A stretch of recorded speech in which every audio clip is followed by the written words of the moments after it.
3. ચંદન પૂજા. શીતલ ગુણ જેમાં રહ્યો શીતલ પ્રભુ મુખ રંગ, આત્મ શીતલ કરવા ભણી પૂજો અરીહા અંગ. હે પરમાત્મા, મોહનો નાશ કરીને આપે આપના આત્મામાં શીતલતા પ્રસરાવી દીધી છે. પરંતુ હે મારા નાથ, મારો આત્મા તો વિષય કશાયની અગન જ્વાલાઓથી સળગી રહ્યો છે. તે માટે આ ચંદનની શીતલતા અર્પિત કરીને હું આત્મિક શીતલતા અને સૌરભતાની યાચના કરું છું. પ્રભુ, હું આપને ચંદનની શીતલતા અર્પું છું. આપ મને સમતા રસની શીતળતાને અર્પો. ચંદન પૂજા સમયની ભાવના. હે વિશ્વાનંદમય, આખી જીવ સૃષ્ટિ ભડકે બળી રહી છે. સૌના આત્મામાં એક શેકણી ચાલી રહી છે. બધા જ લાય લાય થઈ રહ્યા છે. હે સુધાર સમય, અંતરની આ લાયોને ઠારવા લોકો ઠંડા પાણી પીએ છે. એર કન્ડિશનર રૂમોમાં સંતાય છે, પણ ભીતરની હુતાશની ઠરતી નથી. હે ચંદ્રકિરણ, કેટલાક માણસો પાણીના હોજમાં જઈને પડ્યા રહે છે, તો કેટલાક સુખડ ઘસી ઘસીને પોતાની કાયા પર ચોપડે છે, પણ ભીતરની આગ ઠારી ઠરતી નથી. હે લાવણ્યમય, ભીતરની આગને ઠારવાનું કામ તારી ચંદન પૂજા જ પાર પાડી શકે છે. હે મહામનિમય, હું પણ વિષય અને કશાયની જ્વાલાઓથી બળી રહ્યો છું. ઠરવા માટેના મેં ઘણા ગાંડા અખતરા કર્યા છે, પણ મને અખતરા ખતરા રૂપે પુરવાર થયા છે. હે શોભામય, હવે થાકીને છેલ્લો છતાં સફળ પ્રયોગ મેં તારી ચંદન પૂજાનો કર્યો છે. આપની આ ચંદન પૂજાના પ્રભાવે મારા અંતરાત્મામાં વિષય કાશાએ ઉપશાંત થઈ જાઓ, વિનાશ પામવા લાગો, ધડમૂળથી સાફ થઈ જાઓ અને મારા અંતરાત્માના ચંદનના એવી સમતા રસની શીતલતા પસરવા માંડો.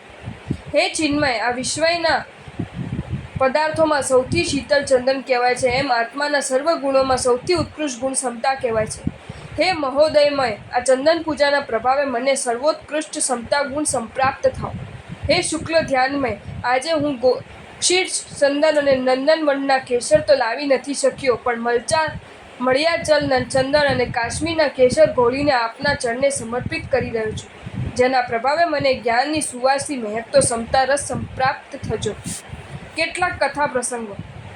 એ યુવાન મુંબઈથી પાલિતના આવ્યો હતો. પહેલી સવારે એણે ગિરિરાજ પર આરોહણ શરૂ કર્યો હતો.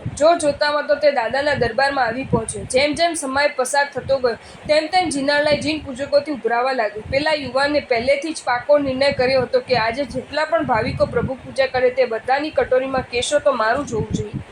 પૂજારીઓ જ્યાં જ્યાં કેસર ચંદન લસોટવાનું કામ કરતા હતા, ત્યાં પહોંચી જઈને એણે પ્રત્યેક પૂજારીને 100 રૂપિયાની નોટ બક્ષિસ રૂપે આપી અને થેલીમાં સાથે લાવેલું 2000 રૂપિયાનું કેસર પૂજારીઓના હાથમાં મૂકતા જણાવ્યું કે પેઢી તરફથી તમને જે કેસર મળ્યું હોય તેની સાથોસાથ મારું આ કેસર પણ ભેગું લસોટી નાખજો.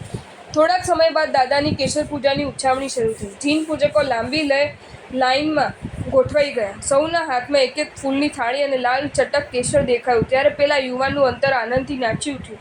તે દિવસે આદિશ્વર દાદાનો દેદાર તો જાણે સાક્ષાત કેસરીયા દાદા જેવો દેખાતો હતો. એ જાતે તો મુસલમાન જીવ હતો, પણ સમય શિખરજીના છરીપાલિત યાત્રા સંઘમાં મેટાડોરના ડ્રાઈવર તરીકે જોડાયો હતો. ગાડી હંકારતો અને મુનિશ્રીના પ્રવચનોનું અમૃતપાન કરતો. ગામડાઓના પ્રવચનમાં રોજે રોજ અપાતો માંસાહાર ત્યાગનો ઉપદેશ એના અંતરને પણ અડી ગયો અને એણે માંસ ત્યાગ્યું. ધીરે ધીરે લાયકાત વધતી ચાલી અને ગુણોનો આર વિભાવ થવા લાગ્યો. રાત્રે એ મુનિશ્રી સાથે જ્ઞાન ગોષ્ઠી કરવા લાગ્યો, ચરણ સેવા કરવા લાગ્યો. અંતે એક દિવસ સૌ શિખરજી તીર્થમાં પહોંચી ગયા. પેલો મુસ્લિમ ડ્રાઈવર પણ ગિરિરાજની યાત્રાએ ઉપર ચડ્યો અને એણે પ્રભુ પૂજા કરવાના ભાવ પ્રગટ્યા. એને મુનિશ્રીને પૂછ્યું કે કયા હમ લોગ પૂજા કર सकते हैं? मुनिश्री ने कहा कि क्यों नहीं कर सकते, जरूर आज से ही प्रारंभ करें.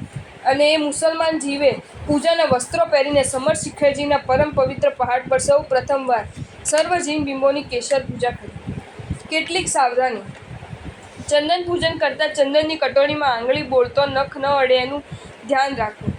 પૂજા પૂર્ણ કર્યા બાદ ચંદન આદિ નખમાં ભરાઈ ન રહે તેનું લક્ષ્ય રાખવું, કેમ કે તે જો નખમાં ભરાઈ જાય તો તે ભોજન કરતાં તે કેસર પીગળીને પેટમાં જાય તો દેહ દ્રવ્યાદિ ભક્ષણનો દોષ લાગે. ભગવાનના જમણા અંગૂઠે વારંવાર ચાલના કરવાની કોઈ વિધિ નથી. કેસર ઘસતા પહેલાં તેમાં કોઈ સૂક્ષ્મ જંતુ નથી તે જોઈ લેવું. ચોમાસાના ભેજવાળા દિવસોમાં કેસરની ડબ્બી પેક રાખવી તેમજ ભીના હાથે લે મુખ ન કરવી. સૌ પ્રથમ મૂળ નાયક ભગવાનની પૂજા કરવી. આંગી મોડી ઉતારવાની હોય અને પહેલાં બીજા ભગવાનની પૂજા કરવી પડે તો તેમાં દોષ નથી. પંચ ધાતુના પ્રતિમાજીને તથા સિદ્ધ ચક્રજીના ગટ્ટાજીને પૂજ્યા પછી તે કેસરથી આરસના મોટા પ્રતિમાજીને પૂજવામાં કોઈ દોષ નથી. તેમજ પ્રક્ષાલના પાણીના છાંટા એકબીજા ઉપર ચડી જાય તો તેમાં પણ દોષ નથી, કેમ કે પરમાત્મા બધા સરખા છે.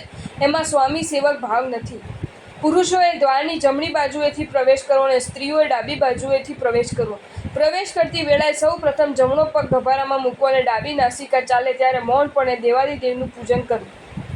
કેટલાક માણસો ટાઈપિસ્ટની જેમ ટાઈપ મશીન પર આંગળા ફેરવતા હોય તેવી રીતે સ્પીડથી પૂજાના તિલક કરે છે. તે વ્યાજબી નથી. એમાં પરમાત્માનો ઘોર અવિનય કર્યાનો દોષ લાગે છે. તમારા કપાળમાં ચાંદલો કોઈ ગમે તે રીતે કરી નાખે તો તમારો મિજાજ કેવો જાય છે? પરમાત્માની પૂજા કરવામાં કેસર, બ્રાસ વગેરે ઉત્તમ દ્રવ્યો વાપરવા. શિયાળામાં કેસરનું પ્રમાણ વધુ રાખવું અને બ્રાસનું પ્રમાણ ઓછું રાખવું. ઉનાળામાં બ્રાસનું પ્રમાણ વધુ રાખવું અને કેસરનું પ્રમાણ ઓછું રાખવું. જ્યારે ચોમાસામાં બધા દ્રવ્યો સપ્રમાણ વાપરવા. કેસરથી પ્રતિમાજને નુકસાન થાય છે, માટે એકલા ચંદનથી પૂજા કરવાની જે વાતો થાય છે તે જરાય ઉચિત જણાતી નથી. તેમ છતાં પણ ક્યારેક જીનબીમ પર ઝીણા ઝીણા છિદ્ર પડી જતા જણાય તો કેસર વાપરવામાં વિવેક રાખવો જરૂરી માનવું. નવ અંગ સિવાય હથેળીએ કે લાંચર પર પૂજા કરવી નહીં. પરમાત્માના હસ્તકમળમાં સોનાનું બીજોરું, શ્રીફળ, સોપારી, નાગરવેલનું પાન તથા રૂપણાનું અવશ્ય મૂકવું. પ્રભુનું હસ્તકમળ ક્યારેય ખાલી ન રાખવું. અધિષ્ઠાયક દેવોને તિલક કર્યા બાદ તે ચંદન વડે પ્રભુ પૂજા ન થાય. અધિષ્ઠાયક દેવોના ગોખલામાં પહેલેથી જ 2 કટોરી ભરીને ચંદન મૂકી દેવું જોઈએ, જેથી અલગ અલગ ચંદન લઈને કોઈને ત્યાં જવું ન પડે અને પ્રભુ પૂજા કરતાં જે કેસર વધે તે અન્યને પૂજા માટે આપી શકાય. પૂજા કરતાં શરીર ખંજવાળવું નહીં, છીંકવું, બગાસવું, ઉધરસ કે ખોખારો ખાવો નહીં, વાળછૂટ કરવી નહીં. કોઈ પણ જાતની હજાત થાય તો તરત જ બહાર નીકળી જાય. અષ્ટમંગલ. અષ્ટમંગલની પાટલીની પૂજા કર્યા પછી તે કેસરથી ભગવાનની પૂજા થાય કે નહીં, આવો સવાલ વિહારમાં ગામોગામ લગભગ પૂછાતો હોય છે અને ગામોગામ અષ્ટમંગલની પાટલીની પૂજા પણ થતી હોય છે. ખરેખર તો અષ્ટમંગલ પૂજવાના નથી પણ આલેખવાના છે. જે રીતે ચોખાથી સ્વસ્તિક આલેખીએ છીએ તે રીતે અષ્ટમંગલ પણ ચોખાથી આલેખવાના હોય છે. આવી રીતે આલેખવામાં સમય વધુ ના લાગે તે માટે અષ્ટમંગલની કોતરેલી પાટલી રાખવાની વિધિ પૂર્વે પ્રચલિત બનેલી, જેમાં ચોખા પૂરી દેવાથી અષ્ટમંગલ આલેખી જતા. આવી લાકડામાં કોતરેલી પાટલી કાંકાદી ક્ષત્રિયકુળ કીર્તમાં આજે પણ વિદ્યમાન છે. સમય જતાં લાકડાની પાટલીનું સ્થાન આજે ધાતુની પાટલીએ ગ્રહણ કર્યું છે. આ પાટલી પૂજા માટે નથી પણ પરમાત્મા સામે સ્થાપવા માટે છે. મૂળલાયક ભગવાનની સામે પબાસણ પર આ પાટલી રાખવાને બદલે એને ક્યાંક ખૂણામાં જ રાખી દેવામાં આવે છે. અષ્ટમંગલની પૂજાને બદલે આલેખવાની વિધિ આચરવી જરૂરી ગણાય. છેવટે પાટલી પર હાથના આંગળીના ટેરવા વડે આપણે તેવો આકાર આલેખી રહ્યા હોય તે રીતે ચંદનથી વિલેપન કરવું. પરમાત્મા જ્યારે વિચરતા હોય છે ત્યારે અષ્ટમંગલ આગળ ચાલતા હોય છે. એટલે જ્યારે પણ દેવાદિદેવને વરઘોડો આદિમાં જિનાલયમાંથી બહાર લઈ જવાનો હોય ત્યારે આગળ અષ્ટમંગલની પાટલી અવશ્ય સામે રાખવી જોઈએ. શ્રાદ્ધ દિન કૃત્યમાં જણાવ્યું છે કે પહેલાં અક્ષતની અષ્ટમંગલ આલેખવા, પછી પાટલાના ઉપરના 2 ખૂણે ચંદનના થાપા દેવા અને ફૂલોથી અષ્ટમંગલને વધાવવા. તીર્થંકરની માતાને આવતા 14 સ્વપ્નોની જેમ આ અષ્ટમંગલ પણ મહામંગલકારી છે. અષ્ટમંગલના નામ: દર્પણ, ભદ્રાસન, વર્ધમાન, શ્રીવત્સ, મિનયુગલ, કલશ, સ્વસ્તિક, નંદારવર્ત. જો તમને આ વિડીયો ગમ્યો હોય તો આ વિડીયોને લાઈક કરો અને મારી ચેનલ જૈન ફેક્ટ્સ એન્ડ સ્ટોરીઝને સબસ્ક્રાઈબ કરો. ધન્યવાદ.